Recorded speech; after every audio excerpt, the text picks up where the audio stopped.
अस्सलाम वालेकुम वरहमतुल्लाहि वबरकातुहू। वालेकुम अस्सलाम वरहमतुल्लाहि वबरकातुहू। आज हमारा टॉपिक है रिफ्लेक्शन। पहले हम जानेंगे रिफ्लेक्शन क्या होता है। रिफ्लेक्शन हम इंग्लिश में बोल सकते हैं बाउंसिंग बैक ऑफ लाइट। जब कोई किसी सोलर से किसी सन से आती है रे और किसी चाइनीज सरफेस पे वो बाउंस बैक होती है, उसे हम रिफ्लेक्शन कहते हैं। जैसे कि जब कोई सन से कोई रे आती है उसे हम इंसिडेंट रे कहते हैं। जैसे कि यहाँ से रे आ गई, इसे हम इंसिडेंट रे कहते हैं। ये किससे आ गई? टॉर्च से आ गई, इसे हम इंसिडेंट रे कहते हैं। और जहाँ पे रुकती है ना, उसे हम कहते हैं पॉइंट ऑफ इंसिडेंट। और जब ये वापस रिफ्लेक्ट होती है, बाउंसिंग बैक होती है, उसे हम कहते हैं रिफ्लेक्टेड रे।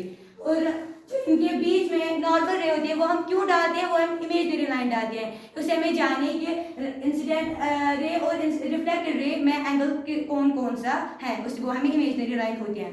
और जो लॉज ऑफ रिफ्लेक्शन है, हमें जानना है कि रिफ्लेक्शन के लॉज कौन से हैं, टाइप्स कौन से हैं। पहले हम जानते हैं laws of reflection. Laws of reflection दो हैं। पहला ये कि जो इंसिडेंट रे, नॉर्मल रे और reflected ray lies on same plane, means जब जो ये लाइन और ये बीच वाली लाइन इंसिडेंट, नॉर्मल और रिफ्लेक्टेड लाइज और एक ही जगह पर, एक ही लाइन पर वो होती है, मतलब चलती है। और जो दूसरा ला है वो incident ray and reflected ray, उन दोनों का एंगल ऑलवेज हमेशा सेम होता है। अगर हम जैसे कि पहले ही बोला कि अगर इसका एंगल 25 होगा तो इसका एंगल भी 25 होगा। इसी को कहते हैं हमें। अगर आप जानेंगे कि टाइप्स ऑफ रिफ्लेक्शन क्या होते हैं। टाइप्स ऑफ रिफ्लेक्शन भी दो होते हैं, एक डिफ्यूजर और दूसरा रेगुलर। जो डिफ्यूजर है ना, उसे हम इरेगुलर भी कह सकते हैं।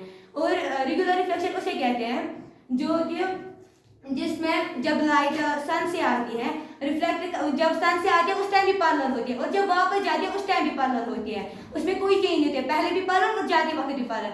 और जो ये दूसरी डिफ्यूज रिफ्लेक्शन है, जब वो सन से आती है उस टाइम पैरेलल होती है, मगर जब वो रिफ्लेक्ट बाउंस बैक होती है उस टाइम पैरेलल नहीं होती है, नॉन पैरेलल होती है। और जो उससे दूसरी डिफरेंस इन दोनों में ये है कि जो ये रेगुलर रिफ्लेक्शन है वो जब चलते हैं किसी प्लेन पे, सरफेस, स्मूथ सरफेस पे चलती है। और जो डिफ्यूज रिफ्लेक्शन है वो स्मूथ सरफेस पे नहीं चलती है, बल्कि वो जाती है इरेगुलर जिस पे होगी, रफ सरफेस पे। इन दोनों में ये सबसे बड़ी डिफरेंस है।